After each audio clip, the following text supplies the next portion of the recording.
好来，乡亲啊，继续来看这个太鲁阁号败马事故。讲这个运安会进前开记者会，报互大家所看的影像，也就是这个火车来弄到工程车的画面，唔是原型，是事先有裁切处理过。上主要是要来撇掉边坡出现的人影，讲会甲迄个关键的人影影像甲裁掉，是减掉，要求运安会袂使来公开，甚至来传出讲。运安会公布这个画面已经来达到减掉的红线，不过双方今仔日拢出面来澄清，讲第一，因为侦办的需要；第二，人影身份无法度确认，所以才会甲画面来做处理。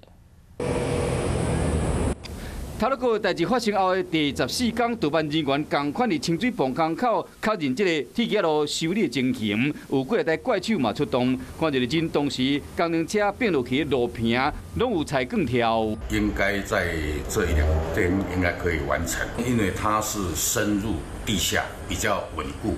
在提甲交通部拍算的明仔载伫车祸现场举办发会，病啊嘛拢大好啊。不过运安会伫代志发生后第5天公布太鲁阁号弄到工程车行车记录器的影像，详细看，敢会使看到车头前的铁轨路甲倒边影像，正边也就是工程车并来这边路坪的画面拢看无。听讲消息的画面中，其实就翕到当时的路坪顶出现一个人影，不过减掉要求运安会这段袂使公开。